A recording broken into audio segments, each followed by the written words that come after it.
If there is one thing I learned from my childhood, it is this. In a family, you can exist without ever truly being seen. You can scream, try, even desperately struggle, yet still be swallowed under someone else's shadow. I was not the best child, nor the worst one, but in my parents' eyes I was just the faded backdrop to the grand play called my sister. There are memories buried so deep that a mere whisper of wind can make them rise again, suffocating. This is the story of me, of Grace Taylor, the unnecessary child in her own home. Are you sure you are brave enough to hear it all? I was born in Wichita, Kansas, in what people often called a fairly well-off family. My father, Richard Taylor, owned one of the largest car dealerships in town, and my mother, Joanne, was once a high school teacher, before quitting her job when my sister, Abigail Taylor, was born. Abigail was 6 years older than me. That gap was enough to turn every moment of my life into an outdated copy of her earlier successes. I remember clearly, when I was in kindergarten, the living room walls at home were covered with pictures of Abigail. Abigail winning a children's singing contest, Abigail receiving a sports medal, Abigail at the costume festival. And my picture? Just one, tiny, tucked behind my parents' wedding photo. The day I asked my mother why there were not many pictures of me like there were of Abigail, she only smiled, patted my head and said, "You have to try harder if you want your picture up there, sweetheart." Growing up in Abigail's old clothes became an unwritten rule in our house. When Abigail reached high school and got her first prom dress, I anxiously waited for the day it would be mine. But by the time it was my turn, the dress was so worn out that nobody even glanced at it. My parents simply waved it off. "It is still good enough, Grace. Do not be so materialistic." Every birthday of Abigail's was a grand event. The house was decorated lavishly, a 3-tier cake, and a bunch of friends invited to party all day long. My birthdays? A small cake, a few thin candles, and sometimes just the 4 of us quietly singing "Happy Birthday" in the cold kitchen. I once thought maybe it was because I was not as talented as Abigail. But the truth was, no matter how hard I tried, I was just the faded shadow behind her. When I was chosen as the assistant editor for the school newspaper in 8th grade, my mother merely shrugged. "Abigail was the editor-in-chief back in 7th grade, Grace."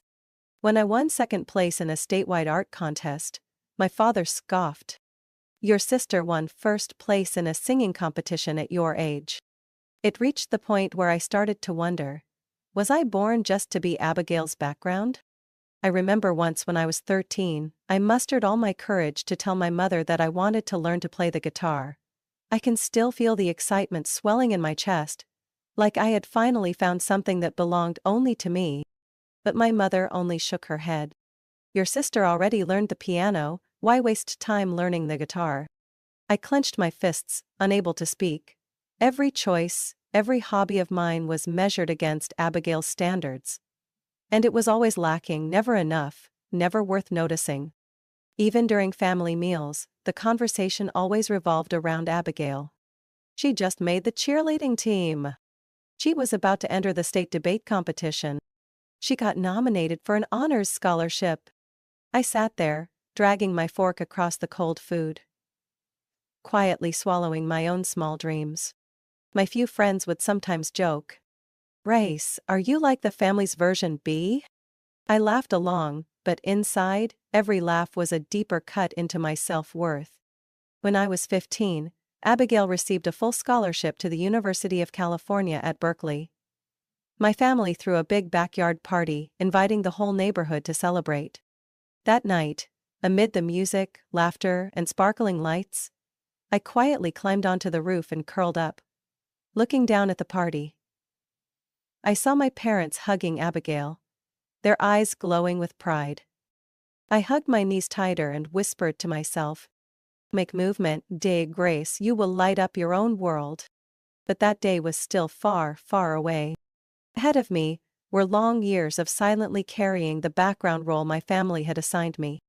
I did not know then that the injustice I silently swallowed during those years would become the seed for the fiercest uprising of my life later. When Abigail graduated college with honors, my family threw another grand party, this time at a luxury hotel by the Arkansas River. I had just finished my junior year of high school, boasting straight A's and 2 awards from the school board, but no one asked about it. My mother even ignored the letter of commendation from the principal that I had purposely placed right on the breakfast table. 3 months later, Abigail announced, "I am engaged. We are getting married next June." It was like a bomb exploded in my head. While I was drowning in college application forms, wondering whether I could afford to apply out of state or had to stay in Wichita to save money, they were planning a wedding? And that wedding, it was no small event. My mother mapped out the plans as if she were producing the Grammys: a custom dress from Denver, a lavish wedding at an expensive resort in Aspen, over 100 guests, a live band, and outdoor fireworks. I stood frozen in the kitchen when I heard my father mutter with a strained voice, "We will have to take out a loan. Do not tell Grace. She is already stressed with school."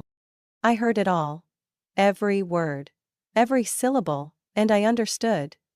My dream of going to college had just been mortgaged for my sister's wedding.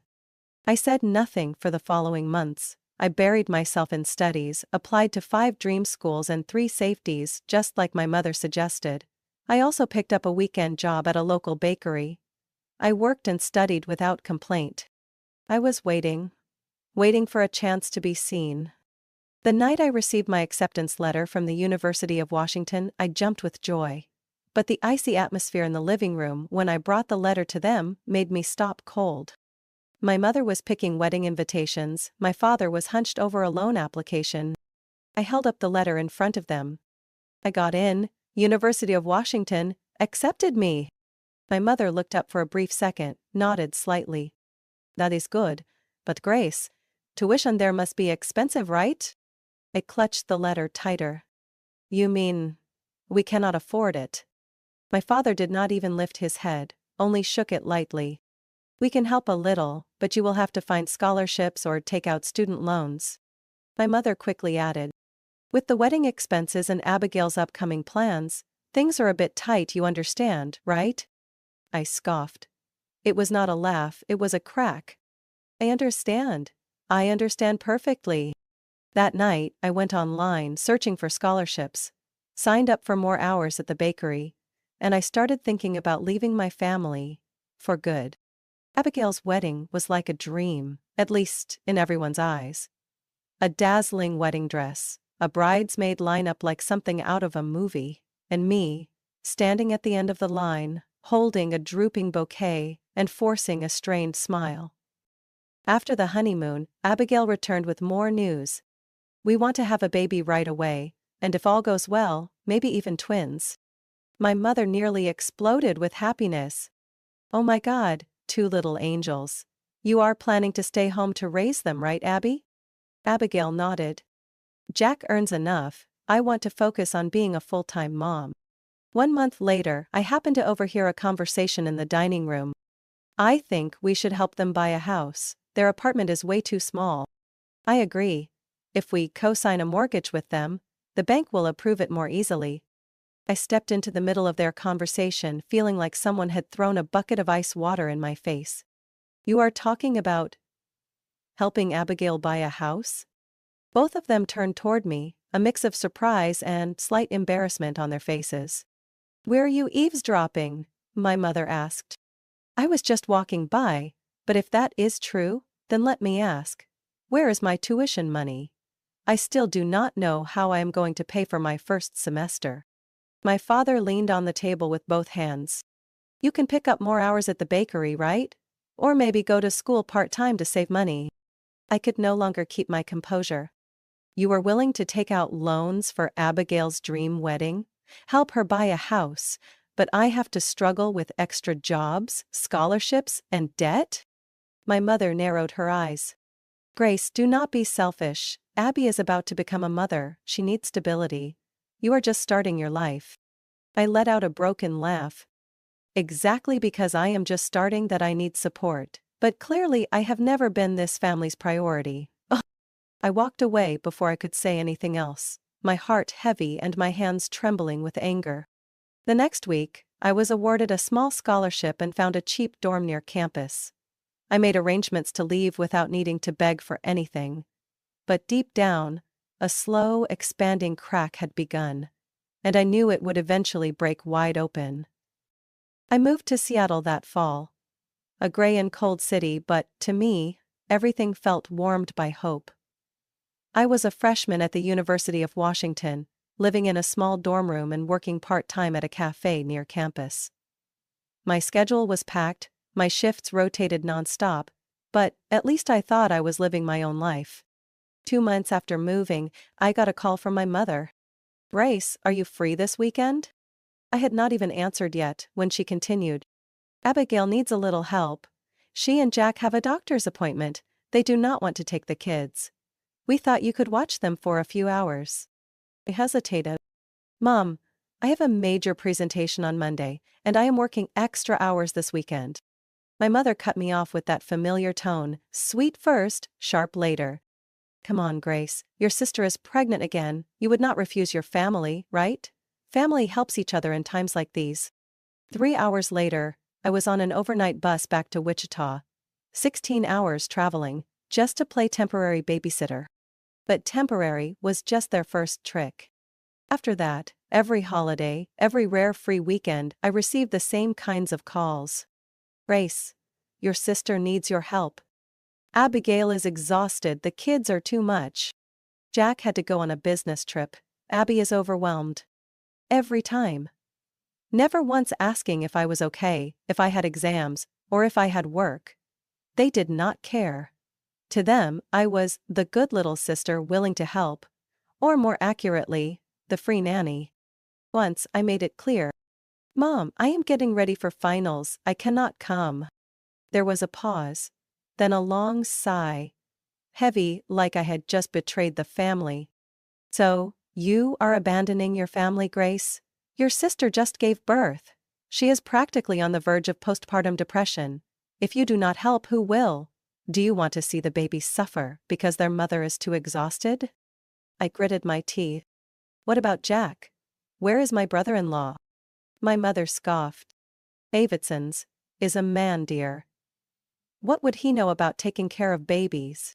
I had swallowed my bitterness so many times, but that moment lodged a thorn deep into my chest. The next summer, after I had finished my sophomore year with an outstanding GPA and a promised promotion from my cafe manager, Abigail called me directly. No pretense. "Grace, we want to take a week-long vacation in Hawaii. We need a break. Mom said you could come home and watch the kids." I froze. "Why?" "Yeah. We already booked the tickets. The kids adore you. You can sleep in the living room. Milk and food are all ready, nothing complicated." I hissed under my breath. "You mean, you and Jack are flying off to relax while I, a full-time student with 2 jobs, come home to babysit your 5-year-old twins for a week?" Abigail chuckled lightly. "You are not tied down yet. And I know you would not make it hard for family. I am just so exhausted, Grace. Being a mom is tough." I hung up without saying goodbye. But 3 minutes later, my mother called. "If you refuse, I will be truly disappointed. Have you ever done anything significant for the family, Grace?" That sentence hit me like a hammer. I went back. I always went back. 1 week of hell. 2 hyperactive kids, no early bedtimes, picky eaters, endless chaos. Alone from dawn till way past midnight. No backup. No one asking if I was surviving. Each night I collapsed on the hard couch, my legs numb from exhaustion. I wanted to scream, but no one would have heard. When Abigail returned, sun-kissed and radiant in a floral dress, she merely laughed and said, "As long as the kids did not break any bones, I am happy, thanks. We got you a souvenir. A plastic pineapple keychain." I stared at it for a long while before tossing it straight into the trash. Something broke inside me. Not anger, but a deep, slow, irreparable crack. I finally realized if I did not set boundaries, they would never stop. Even so, I did not leave right away. Part of me was not strong enough yet, and another part still foolishly believed that if I just tried harder, they would change. But I was wrong. Very, very wrong. I had been counting the days. For 3 whole months that summer, I worked non-stop at the cafe during the day and helped with bookkeeping at a phone repair shop at night, just to save a little over $900. Not a huge amount, but to me, it was a treasure. And I knew exactly what I would use it for. A trip to the beach. The first real vacation of my life.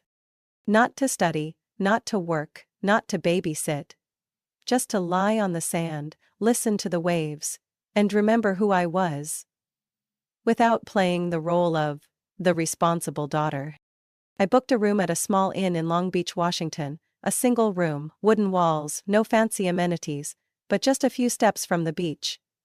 I reserved a bus ticket, packed my suitcase a week in advance, and told no one in the family.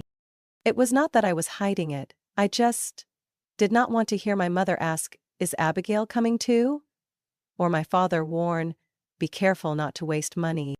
The morning of departure, I emailed both workplaces to request time off, switched my phone to airplane mode, and boarded the bus like I was fleeing a fire.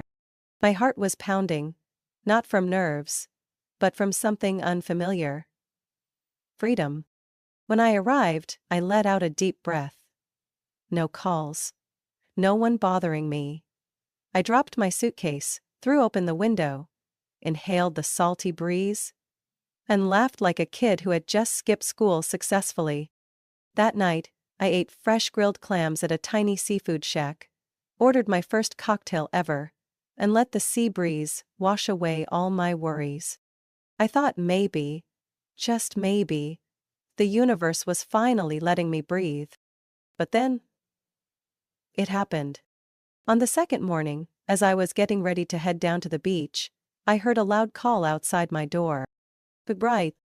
I froze. That voice was unmistakable. You. I opened the door. Standing there were my mother, Abigail, and the twins, rolling around and screaming like they had just guzzled energy drinks. "What is this?" I stammered. "Oh honey, you did not think we would let you vacation all alone, did you?" My mother beamed. "Family should be together. We booked a room right next door. Your sister reserved everything 2 days ago." Abigail chimed in, pushing the 2 kids toward me. "They have been so excited all week. When they heard Aunt Grace is going to the beach, they insisted on coming, and now that you are here, Jack and I can have some alone time. You understand, right? We rarely get date nights." Before I could even react, my mother rushed in. "I need to run to the store for a few things, and Abby wants a beach walk with Jack. Watch the kids for a bit, okay? Tonight we will all have dinner together." No one asked if I agreed. No one gave me time to say no. 3 minutes later the door slammed shut, and I, along with 2 hyperactive children, was trapped in a room the size of a shoebox. Then the disaster began. They ran around the bed, banged their heads against the walls, spilled water on electrical outlets and shattered the hanging mirror by throwing a sandal. When I shouted, one of them screamed back, "Aunt Grace hates me.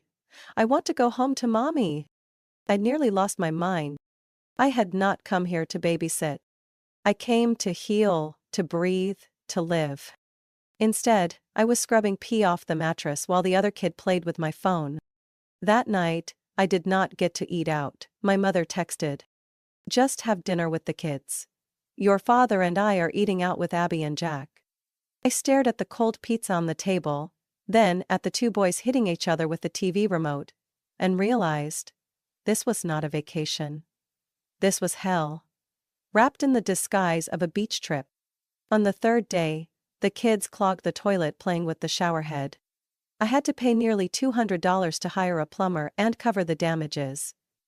My savings were wiped clean.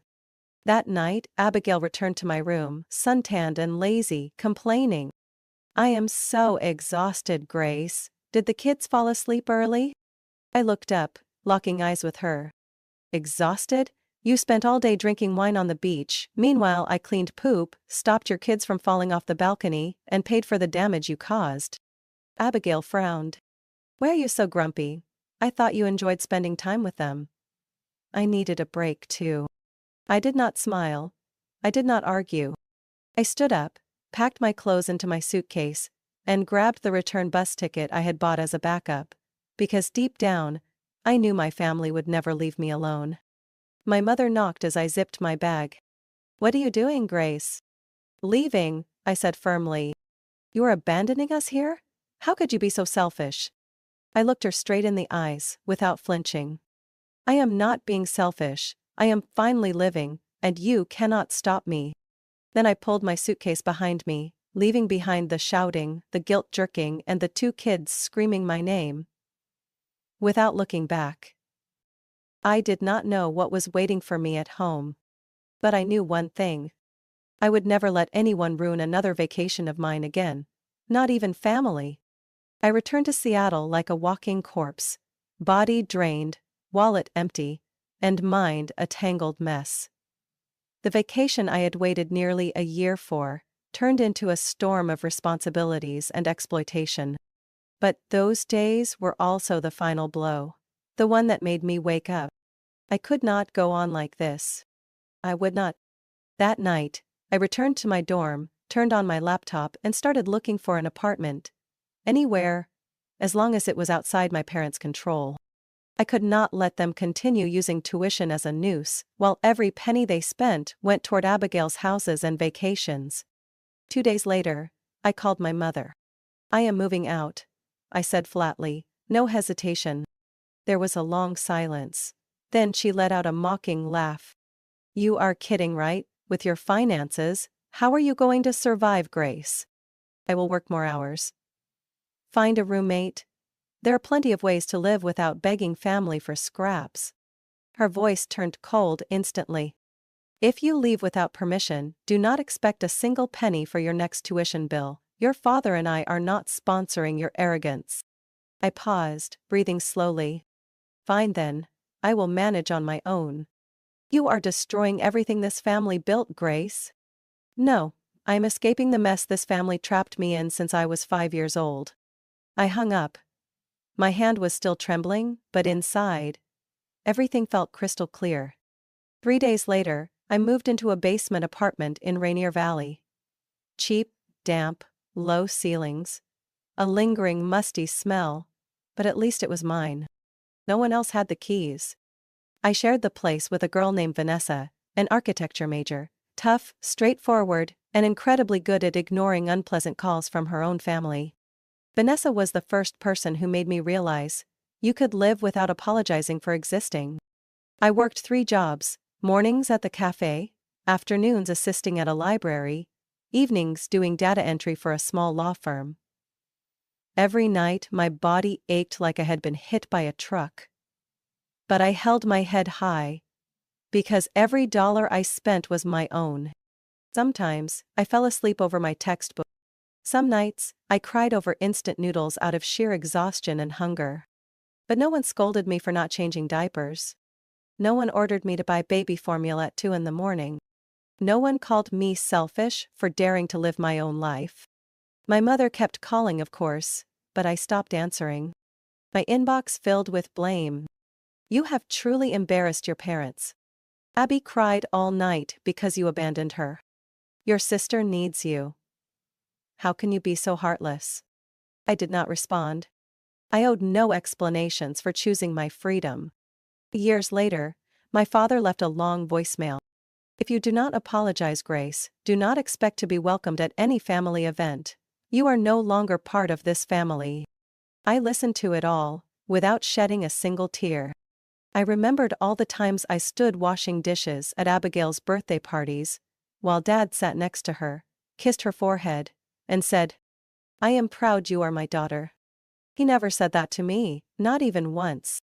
That winter, I caught a terrible flu and ran a high fever for 3 straight days. No one called to check on me. Vanessa was the one who bought porridge and medicine, left them by my bed, and went to work her night shift. I remember curling up under my blanket, staring at the stained, yellowed ceiling, thinking, this must be rock bottom. And then? I smiled. Because at least this bottom was one I chose to reach on my own. not one anyone pushed me into. By the end of the semester, I achieved a GPA of 3.9, the highest in my class. I was nominated for an internship program at a fast-growing marketing firm downtown. I did not tell anyone in my family. They were no longer the audience to my life. One night, while closing the cafe, Vanessa said, "You know what, Grace? You are nothing like those privileged kids I usually meet."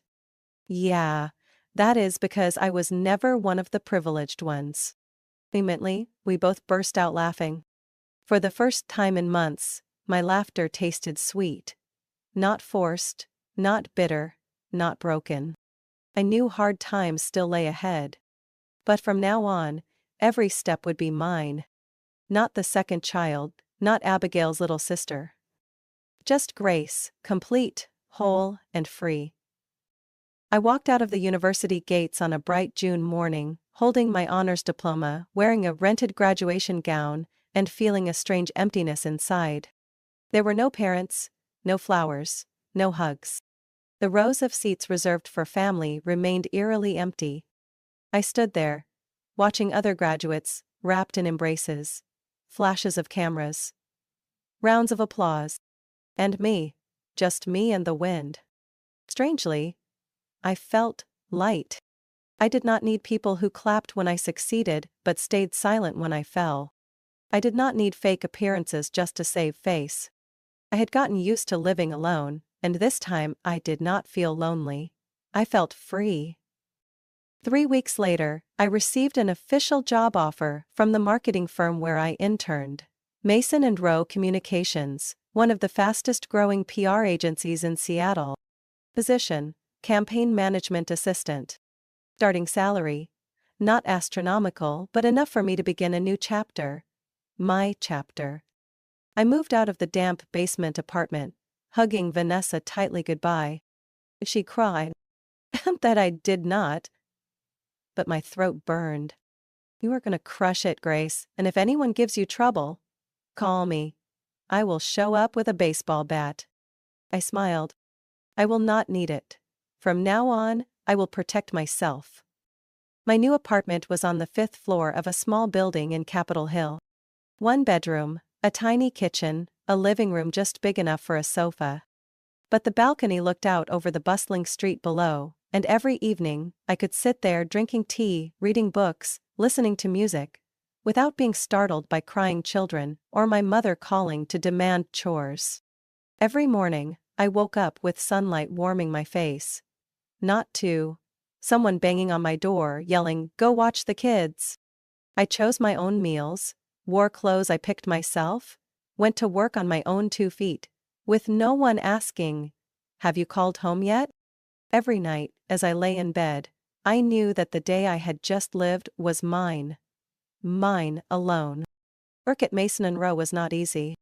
I handled difficult clients, rushed last-minute reports, sometimes pulled 10-hour days. But no one ordered me to make bottles, change diapers, or fetch snacks for a sister who lay around watching TV and called it postpartum exhaustion. I started saving. Every month, I put a little into a personal fund I called the Freedom Fund. I learned about investing, took advertising writing courses, attended weekend seminars. Step by step, I was building myself into the woman my family never believed I could be. Even so, there were wobbly moments. One evening, sitting alone eating udon from the nearby Japanese store, my phone rang. My mother's number. I let it ring until it stopped, then pressed silent. A few minutes later, a text came. "Are you coming home for Thanksgiving? Your sister really hopes you will." I did not answer. I was learning to choose peace over hollow duty. I did not want to return to a place where every word I spoke was considered rude, where every moment of rest was called laziness, where every accomplishment was belittled with a cruel comparison. Abigail did better at your age. One quiet weekend afternoon, as I was making coffee, the doorbell rang. I peeked through the peephole. A stranger, a man in his 30s, wearing a t-shirt with an electric company logo. I opened the door. "Grace Taylor?" he asked. "Yes?" "Someone sent you a special package. It says, Congratulations on your new beginning. Surprised, I signed for it. Inside the box was a tiny cactus and a card. No one grows thorns unless they have been stepped on first. V. Vanessa. The friend who stood with me through the darkest days. I hugged the little cactus to my chest, feeling a warmth spread through me. I placed it by the window. Small, tough, fearless against sun and wind. Just like me now.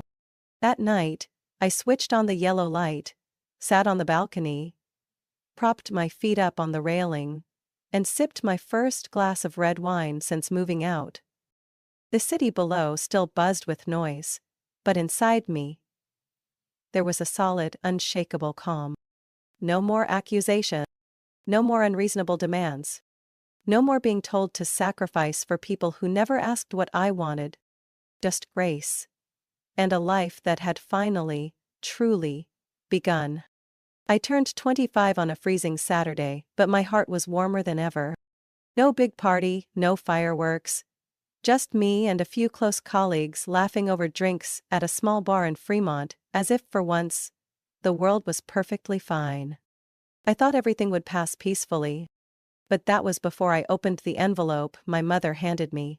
Her face glowing as if she had just bestowed a blessing. "The whole family wanted to give you something special," she said, her voice so sweet it made my skin crawl. I quietly tore open the seal. Inside was a round-trip plane ticket to a resort in Florida, along with the whole family: Dad, Mom, Abigail, Jack, and the twins. I was speechless. Why? The whole family? I tried to keep my voice even. "Oh, honey," my mother beamed. "Family should stay together. This time, we are staying at a proper resort, big rooms, private pools.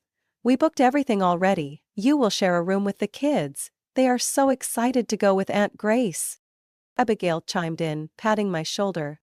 "Thanks in advance. Jack and I plan to have a few spa sessions and some yoga classes. The kids just need the beach, the sand, and you." I smiled lightly. The kind of smile only I knew was fake. Neither of them noticed anything wrong. I finished my slice of birthday cake like nothing had happened. But inside, I had already made my decision. I would not let myself be dragged down again. Even if I had to pretend, I would hold the reins of this vacation myself. The very next morning, I booked another flight. To Key West, a quiet island. No luxury resorts. No screaming kids. No one who knew me. I also reserved a simple seaside inn, cozy enough that no one could find me, peaceful enough to find myself again. I kept it absolutely secret. I laughed and joked as if I had agreed to the family trip. I even sent cheerful texts in the family group chat, looking forward to it, to keep up appearances. But deep down, I had locked in my plan from the moment they handed me that ticket. The day of departure came. I arrived at the airport at 6 o'clock in the morning, dressed casually, pulling my suitcase like any ordinary vacationer. But inside, I felt like a fugitive escaping prison. My parents arrived early, Abigail and Jack right behind them, the twins screeching with excitement. I waved and smiled, then glanced at my watch, frowning. "I need to use the restroom. I will meet you all at the gate." "Be quick," my mother warned. "Do not be late." I nodded and slipped away from the noisy crowd. But instead of heading toward the bathrooms, I veered straight to international check-in, to another airline's counter where my flight to Key West was boarding. I handed over my ticket, received my boarding pass, and tucked myself into a corner near the gate, breathing deeply. My heart thundered. I knew when they realized I was missing, chaos would erupt. I turned on my phone and quickly typed a message. "I am not going to Florida. I chose my own vacation. Hope everyone enjoys their trip, just like I am enjoying my freedom."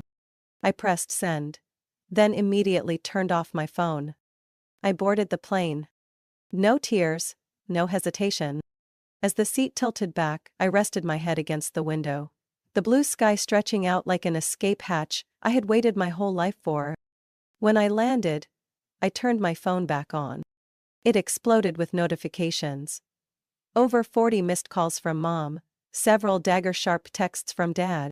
You are such a disappointment, you abandoned the family at the airport. Your sister is crying, the kids are asking for Aunt Grace. Who do you think you are? I scrolled past them all, then hit silent mode. I spent the entire first afternoon strolling along the empty beach, my bare feet sinking into warm sand. On the way back to the inn, I stopped by a small craft shop, bought a string of seashells and hung it on my door. My first small victory. No one but me would decide where Grace would go, what she would do, who she would love, or what she would be responsible for. Never again.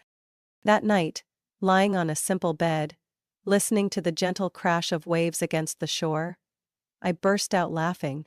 Real, raw laughter. The laughter of someone who had just flipped the chessboard that had been rigged against her for 25 years. I returned to Seattle with sun-kissed skin, a light heart, and a crystal clear plan. I would never let them drag me into that endless loop again. No apologies. No explanations. No compromises. The first day I turned my phone back on, it was flooded with missed calls and angry messages, piling up like garbage. Mom had left a dozen voicemails, her voice growing sharper each time. Grace Taylor. How long do you plan to run from your responsibilities? You made Abigail ashamed in front of the whole family. You ruined the entire vacation with your selfishness. We did not raise you like this. You need to come back and apologize. I listened to every word. No fast-forwarding. No skipping. And then I deleted them all. 3 days later, they showed up at my apartment. As I stepped out of the elevator, there was Mom, standing right at my door, face flushed red, eyes blazing. Dad stood with arms crossed, glaring at me like I was a convict escaping prison. Abigail and Jack were there too, dragging the twins who were shrieking at the top of their lungs in the hallway. We need to talk, Mom growled. Not here, I replied coldly.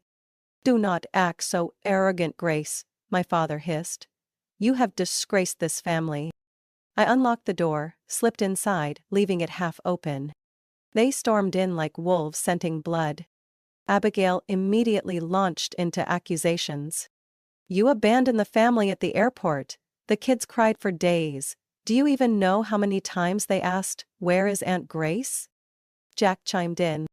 And who is going to pay for the cancelled hotel rooms and flight tickets? I stood there, in the middle of my tiny apartment, looking at their furious faces. And I did not feel afraid. I only felt amused. I crossed my arms, my voice low and firm. From now on, I owe you nothing. Before they could react, I continued. I do not owe you babysitting. I do not owe Mom and Dad ticket money. I do not owe anyone an apology. My mother gaped. What did you just say? I looked her straight in the eyes. I do not owe this family anything. The air in the room thickened, frozen and heavy. My father slammed his hand onto the table. If you walk away from this family, do not expect anyone to help you when you are in trouble.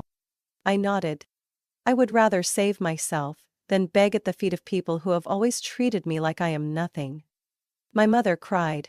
Abigail grabbed the twins, who looked around, confused and scared. Jack growled. You will be alone forever. I smiled. The calmest smile of my life. At least I will have peace.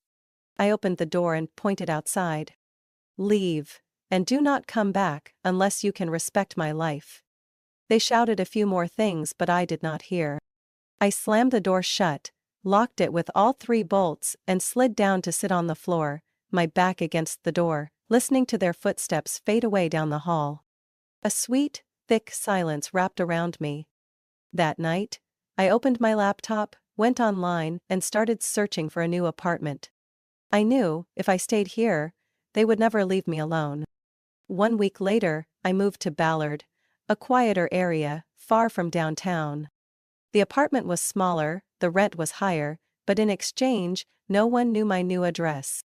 I changed my phone number, I changed my email, I even changed my bank account to sever every possible tie. I vanished from the old world as if I had never existed. Every morning, I woke up early, jogged along the pier, sipped coffee by the sunny window, and went to work with a strange lightness in my chest. No one called asking me to babysit. No one dragged me into twisted family obligations. No one weighed me down with fake expectations. This life, though far from perfect, was mine. Sometimes, in moments of weakness, I missed them.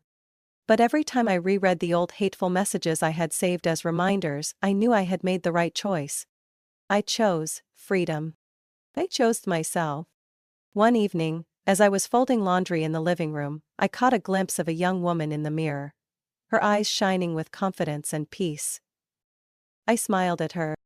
Grace Taylor, the girl once called a failed copy, had finally become an original. Needing no validation from anyone but herself. From Grace's story, I realized that sometimes family is not a place of nurturing, but a chain that binds. True freedom is not a reckless rebellion. It is the conscious decision to reject toxic expectations and live for yourself. Grace showed me, no one has the right to demand that you sacrifice your life for theirs. Independence, setting boundaries, and choosing personal happiness are not acts of selfishness. They are acts of courage and worthiness. What do you think about Grace's journey? Have you ever felt the need to fight for your own life? Share your thoughts in the comments below. And do not forget to follow the channel to explore more powerful and inspiring stories about family and life.